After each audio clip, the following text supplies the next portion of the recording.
कहानी की शुरुआत में इस कहानी के मेन कपल तियानजी और वैरेन दोनों एक दूसरे के साथ होटल में एक्सोटिक रोमांस कर रहे थे।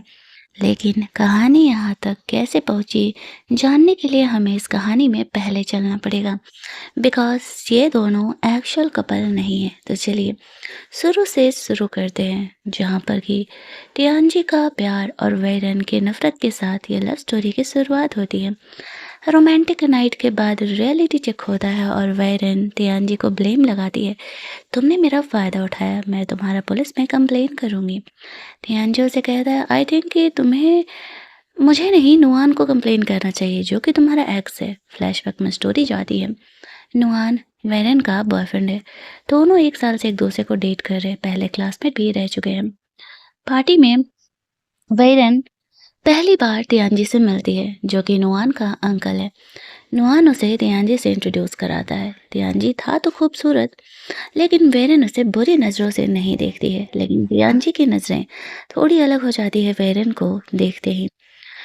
इसके बाद भी एक दो बार दोनों कैजुअली मिल चुके थे। वेरेन के पास तियानजी आना चाहता था, लेकिन इस बात को शुरुआत में वेरेन समझ नहीं पाती है। एक दिन जब वो अपने कलीग के साथ ड्रिंक कर रही थी, वो बहुत ही ड्रंक थी, वो वॉशरूम चली जाती है। वापस लौटती है तो वापस से वो तियानजी से मिलती है। तियानजी से पूछता है वो यहाँ क्या कर रही है। वेरेन कहती है, मैं अपने दोस्तों के साथ ड्रिंक कर रही थी, अब घर जा रही हूँ। तियानजी उसे ऑफर करता है, चलो मैं तुम्हें घर छोड़ देता हूँ, तुम बहुत ही ड्रंक हो। वेरेन कहती है, नहीं नहीं अंकल, आपको दिक्कत नहीं करने की ज़रूरत है, नुआन मुझे लेने के लिए आता ही होगा। वो कहता है, मैं सिर्फ तुमसे 9 साल बड़ा हूँ, तो मुझे अंकल कहने की ज़रूरत नहीं है, मुझे मेरे नाम से पुकारा करो। वो ओके कहती है और तभी नुआन वहाँ पर आ जाता है। वो दोनों वहाँ से चले जाते हैं। तियानजी वेरेन को देखते रह जाता है। अगले दिन वो वेरेन के ऑफिस फ्लावर बुके भिजवा देता है। वेरेन खुश थी, ये सोचते हुए कि उसे नुआन ने भेजा होगा। लेकिन जब नोट पढ़ती है तो उसे पता चलता है तियानजी ने उसे फ्लावर बुके दिया है। वो उसे कॉल करती है और पूछती है, फ्लावर बुके का क्या मतलब है। तियानजी उसे कहता है, जब एक लड़का एक लड़की को फ्लावर बुके देता है, उसका क्या मतलब होता है। वेरेन कहती है, ये गलत है, मैं उसके मतलब नुआन की गर्लफ्रेंड हूँ, वो उसके साथ ऐसा नहीं कर सकता है। कह के वो फ़ोन कट कर देता है। ये बातें यहाँ पर नुआन तक भी पहुँच गई थी।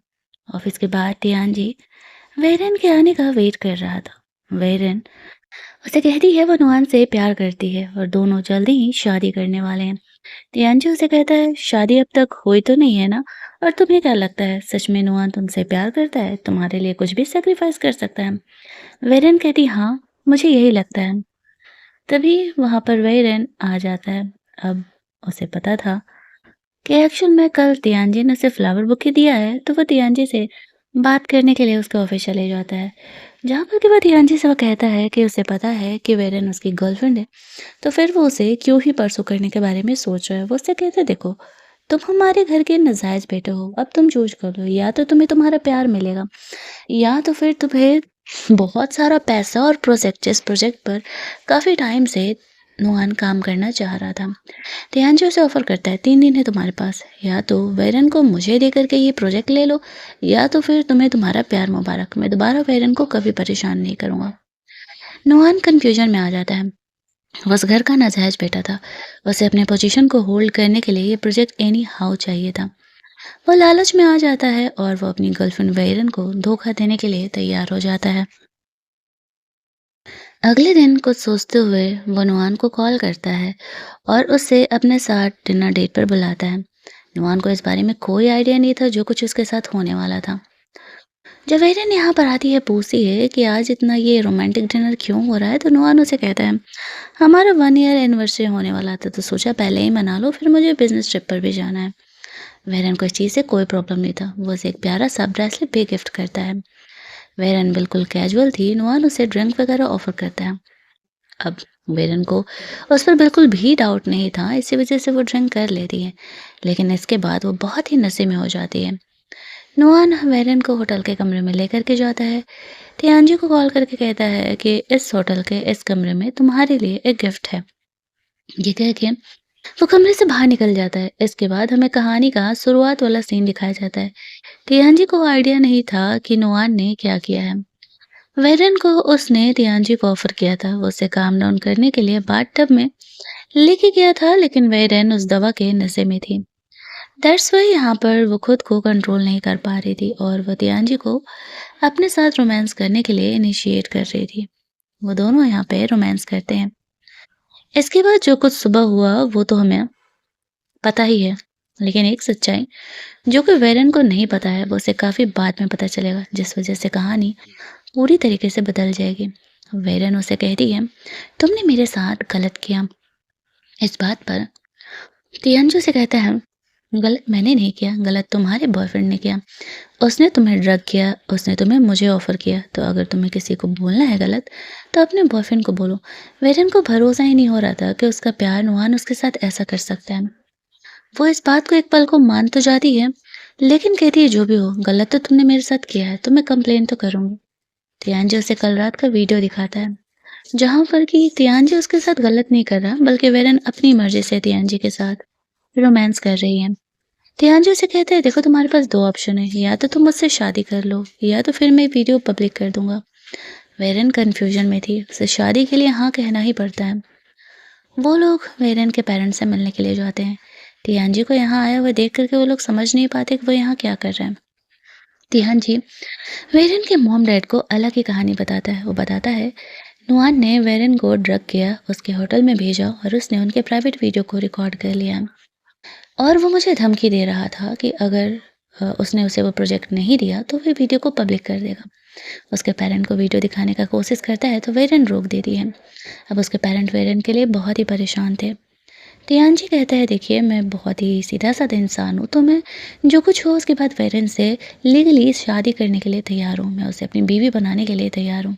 उसके पेरेंट कहते हैं, मर्ज़ी वेरेन की है, अगर वो शादी करना चाहती है तो हमें कोई प्रॉब्लम नहीं है।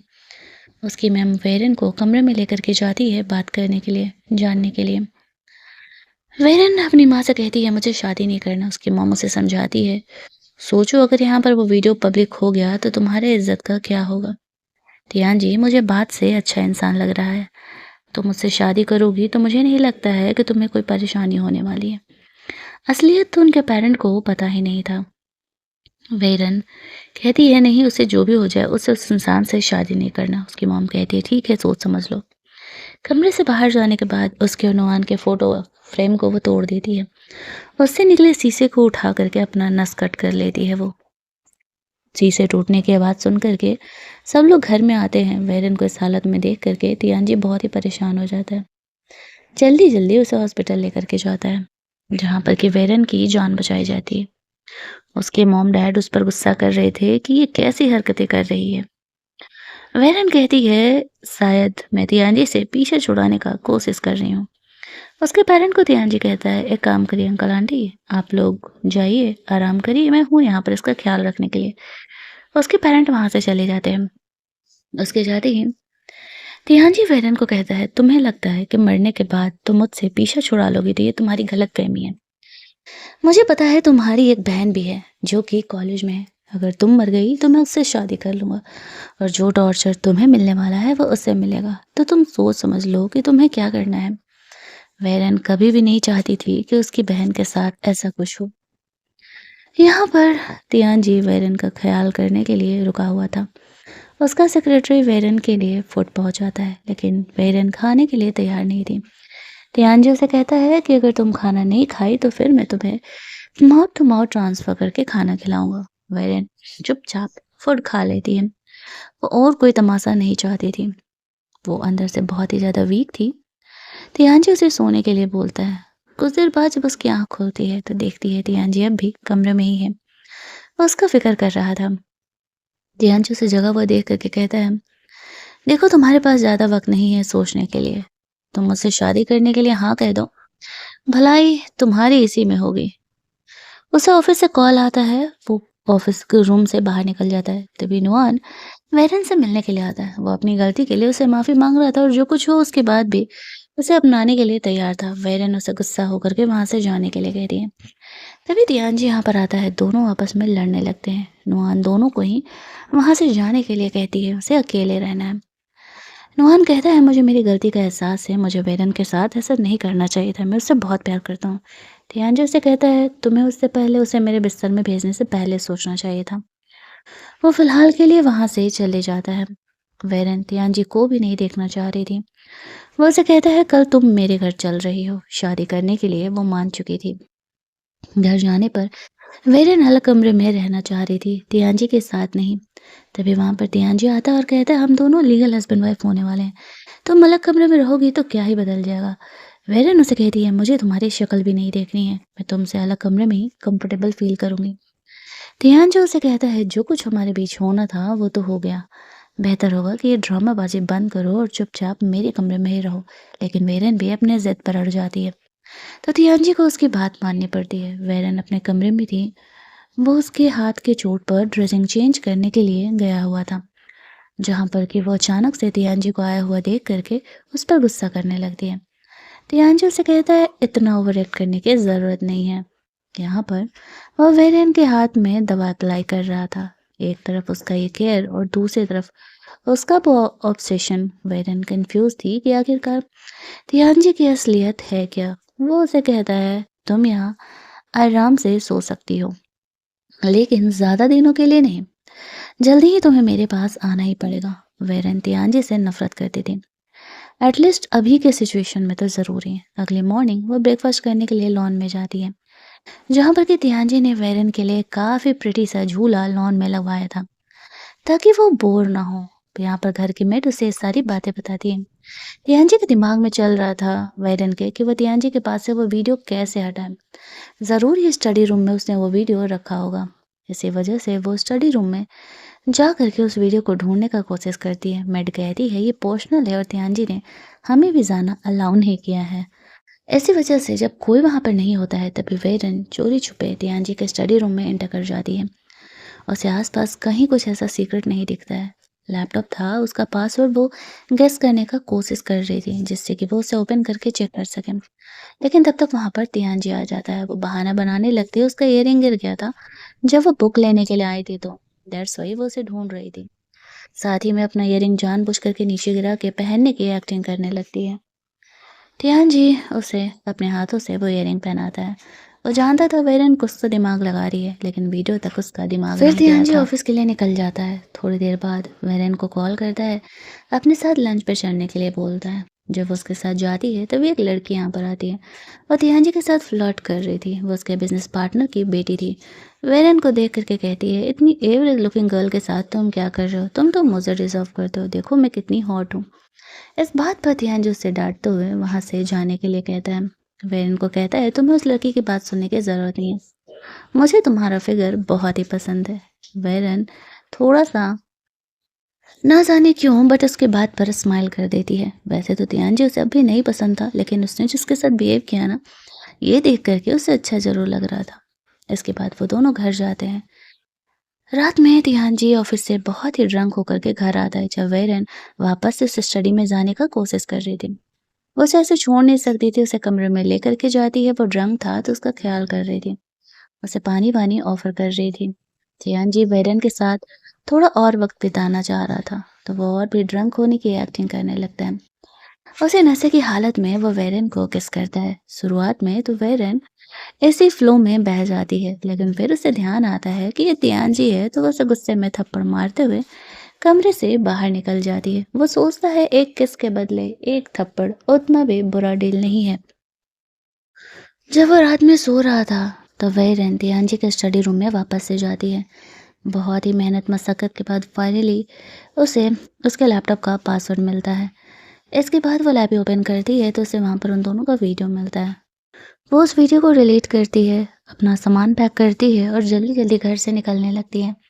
मेड पूछती है वो कहाँ जा रही है, तो वो बहाना बना देती है कि अपनी किसी दोस्त से मिलने के लिए जा रही है। वो ये सोच करके खुश थी कि दोबारा उसे तियानजी की शक्ल नहीं देखनी पड़ेगी।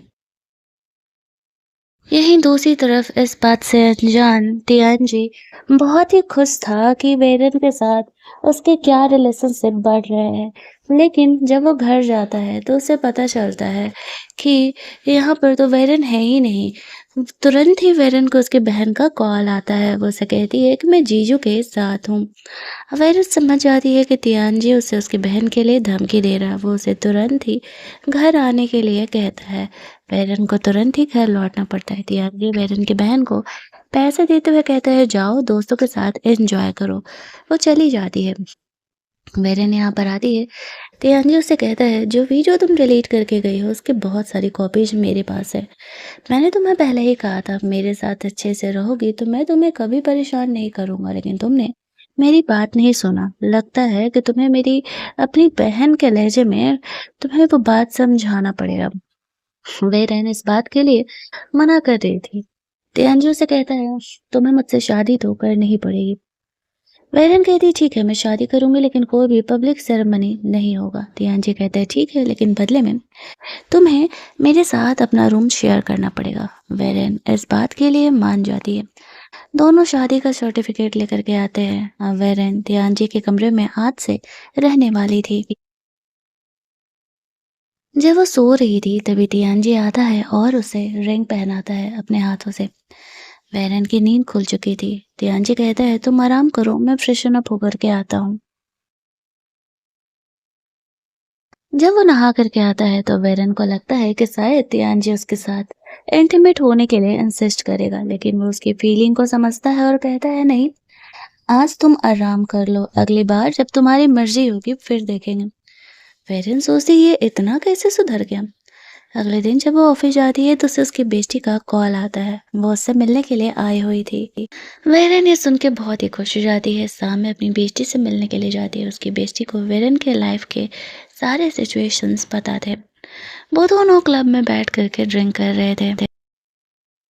इधर तियान जी कॉल पे कॉल किया जा रहा था, लेकिन वेरन कोई रिस्पॉन्ड नहीं कर रही थी। पता करने पर पता चलता है वो क्लब में है। इधर एक आदमी आकर के उन दोनों को छेड़ने लगता है। तब तक तियान जी वहाँ पर पहुँच जाता है। वेरन उसके फ्रेंड को सेव करता है। उसका सेक्रेटरी वेरन के फ्रेंड को वहाँ से लेकर के जाता है और तियान जी वेरन को वहाँ से घर लेकर के जाता है। वो उसे जैसे-तैसे करके हैंगओवर ड्रिंक पिलाने का कोशिश कर रहा था, वरना कल वेरन का सर तो बहुत ही दुखने वाला था। हैंगओवर सूप पिलाने के बाद वेरन उसे खुद आगे बढ़ के किस कर लेती है। ये दोनों यहाँ पर वापस से इंटीमेट होते हैं। हालांकि वेरन ड्रंक थी, लेकिन वो तियांजी को मना नहीं करती है।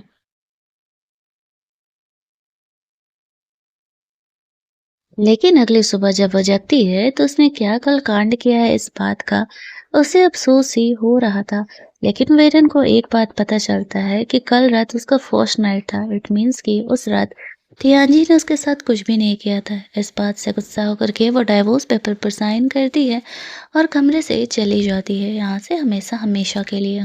ये बात घर की मेड को पता चलता है। वो तियांजी को कॉल करती है और कहती है कि वेरन शायद घर छोड़ करके चली गई है।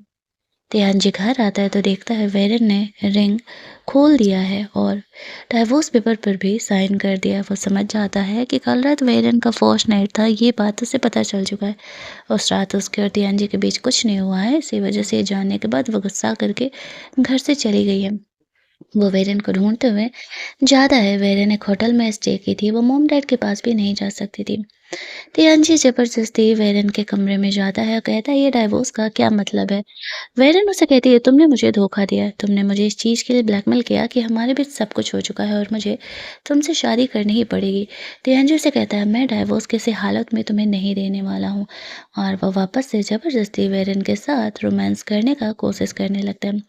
इस बात पर वेरन बहुत ही भड़क जाती है और उसे गुस्से में वहाँ से जाने के लिए कहती है। तियांजी में भी बहुत ज़्यादा ही ईगो एटीट्यूड था, तो वह गुस्से में वहाँ से चले जाता है। लेकिन जैसे ही घर जाता है तो कमरे में वो वेरन को हर जगह मिस कर रहा था। उसके प्रेजेंस को वो फील कर रहा था। उसे अपनी गलती का एहसास होता है। वो सोचता है कि शायद उसे वेरन को ऐसे फोर्स नहीं करना चाहिए। वो उसके पास वापस आता है। वेरन सो रही थी। काफ़ी देर गेट नॉक करने के बाद वो उठ करके जाती है, जहाँ पर कि तियान जी अपनी गलती के लिए माफ़ी मांगता है और कहता है उसे वेरन को फोर्स नहीं करना चाहिए था। इस बात पर वेरन उसे कहती है, तुम्हें क्या लगता है तुम मुझसे माफ़ी मांगोगे और बस एक सॉरी से मैं तुम्हें माफ़ कर दूंगी? तुमने धोखा दे करके मुझसे शादी किया है। ये बोल करके वो दरवाज़ा बंद कर देती है। तियान जो मजनू बन करके वेरन के कमरे के बाहर वेट करते रहता है। अगली सुबह भी वेरन उसे भाव नहीं देती और उसे थप्पड़ लगाते हुए वहां से चली जाती है। उसके कोई कॉल मैसेजेस का वो जवाब नहीं दे रही थी और हमारे बेचारे ध्यान जी दोस्तों के साथ बैठ करके ड्रिंक कर रहे थे और कर भी क्या सकते थे। उसके दोस्त उसे सजेस्ट कर रहे थे वेरेन को कैसे मनाना है। फाइनली नेक्स्ट डे वेरेन जब कंपनी में थी तब उसे ध्यान जी के डैड का कॉल आता है। उसके डैड उसे कह रहे थे कि टियान जी से उसकी अब शादी हो गई है तो वो चीज़ों को समझने का कोशिश करे। टियान जी पहले कभी किसी से प्यार नहीं किया, इसी वजह से उसे फीलिंग जाहिर करना नहीं आता है। इस बात पर पेरेंट को कोई फ़र्क नहीं पड़ रहा था और वो कहती है कि आई एम सॉरी अंकल, लेकिन मैं ये कह के वो फ़ोन कट कर देती है। टियान जी के डैड उसे समझाते हैं मुझे नहीं लगता है कि वेरन के मन में तुम्हारे लिए फीलिंग है, लेकिन टियान जी के डैड की बातें वेरन के माइंड में गूंज रही थी। उसके बॉस उसे ऑफिस के पार्टी में चलने के लिए बोलता है। वो जब वहाँ पर पहुँचती है तो देखती है कि टियान जी ही एक्चुअल में पार्टी करने के लिए आया हुआ है। अब वो उसे कह रहा था कि तुम मेरे कॉल मैसेजेस का जवाब क्यों नहीं दे रही हो। वेरन के रिलेशनशिप के बारे में यहाँ कंपनी में किसी को नहीं पता था। वेरन वॉशरूम जाने के बहाने वहाँ से बाहर निकल जाती है। एक बदमाश इंसान उसे यहाँ पर परेशान करने लगता है। तियानजी वहाँ पर उसे सेव करने के लिए आ जाता है। वेरन को सेव करता है। वेरन उसे थैंक्स बोलती है। पीरियड्स में होने की वजह से उसकी हालत थोड़ी ख़राब थी। तियानजी वेरन को घर लेकर के जाता है, जहाँ पर कि उसके लिए ब्राउन शुगर वगैरह लेकर के आया गया था। डॉक्टर से भी चेक कराने पर पता चलता है कि वेरेन अंदर से बहुत ज़्यादा ही वीक है, इसी वजह से पीरियड्स में थोड़ी ही देर में उसकी ये हालत हो जाती है। तियान जी वेरेन का केयर कर रहा था और वेरेन को तियान जी काफ़ी बदला-बदला सा लग रहा होता है। उसने कभी इतना ज़्यादा केयर उसकी तरफ से एक्सपेक्ट नहीं किया था। अगली सुबह वो उठ करके चुपचाप कंपनी चली जाती है। वहाँ पर उसे उसकी छोटी बहन का कॉल आता है, जो बताती है उसके डैड पर एक फीमेल पेशेंट ने केस कर दिया हैरेसमेंट का।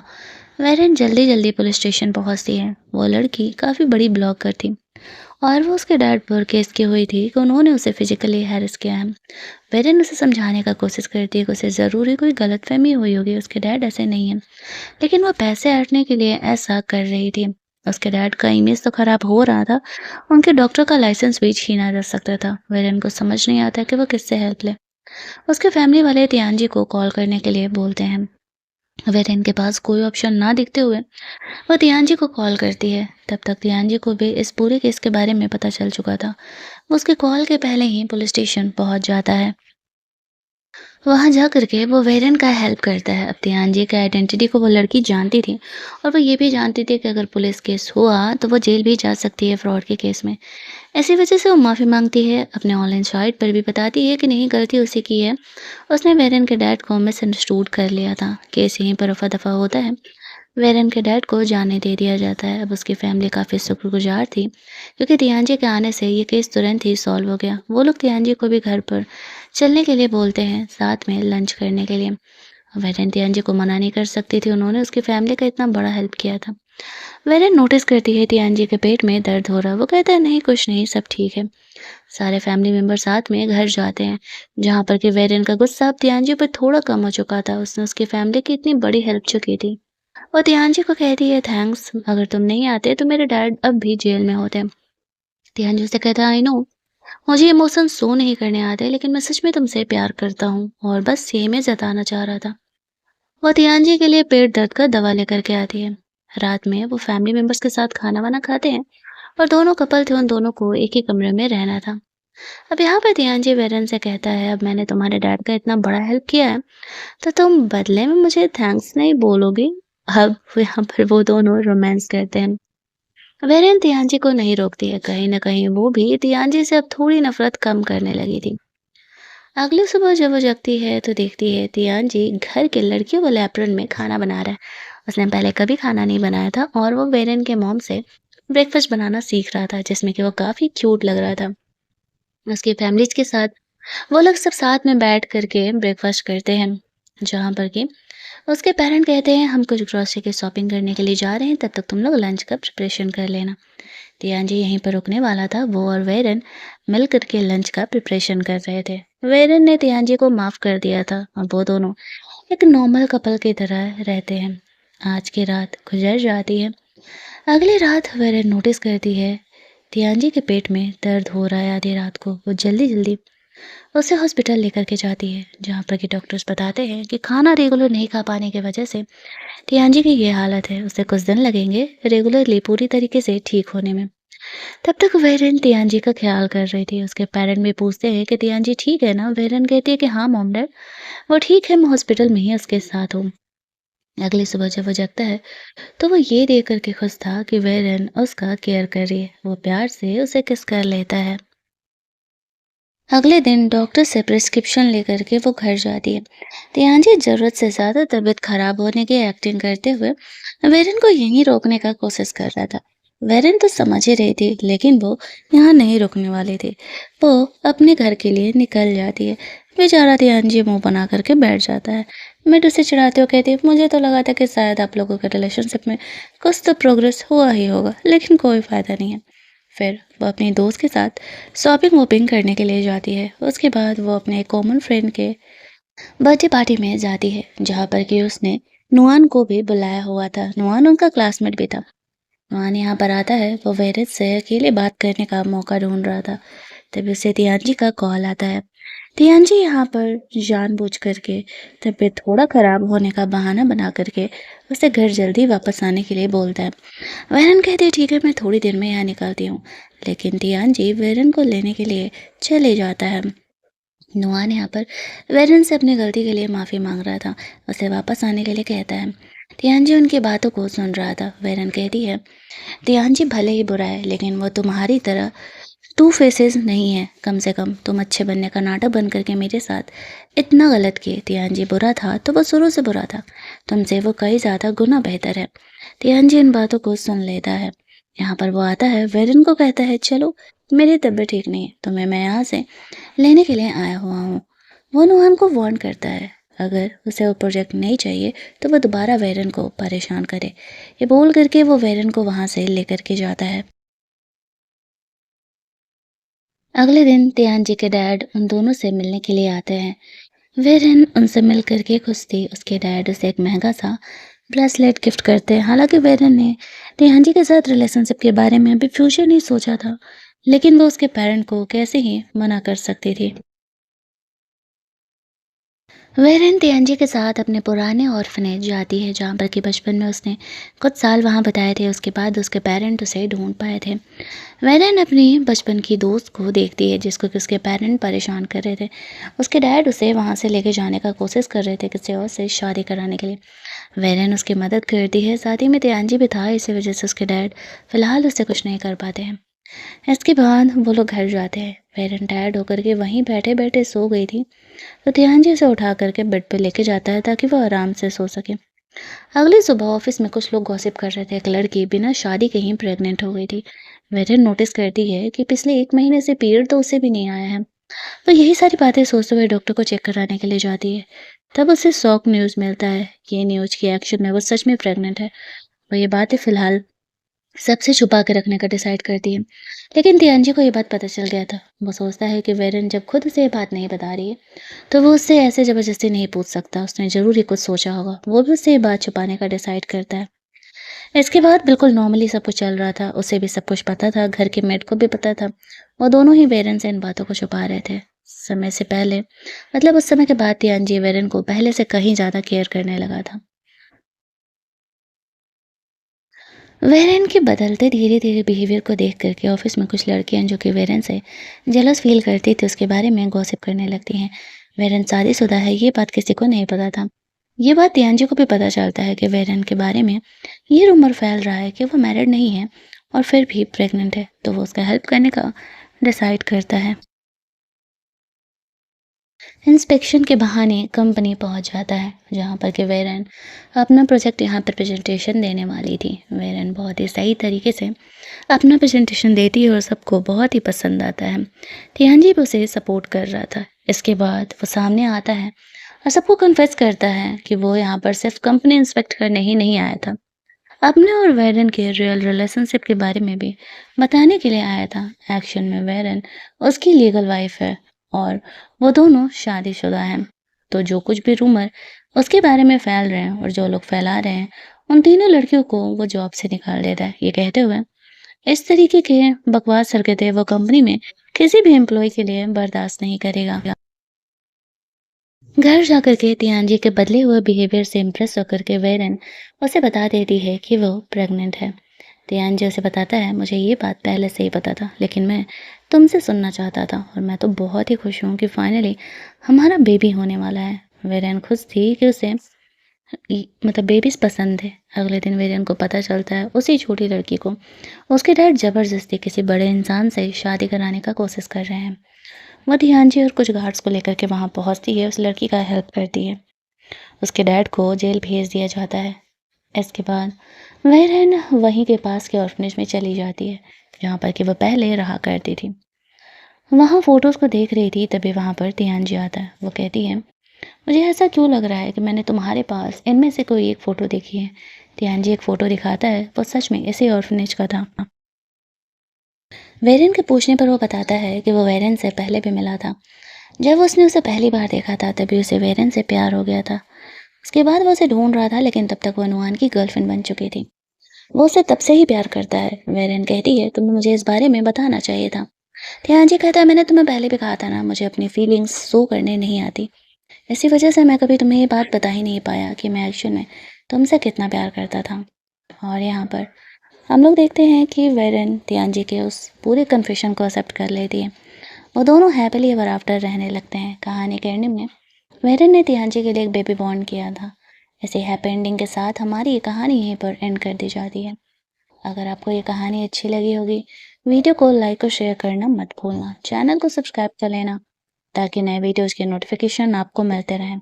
चलिए, जल्दी से मिल लेते हैं हम लोग एक और नई कहानी के हिंदी एक्सप्लेनेशन में। तब तक के लिए कीप लिसनिंग।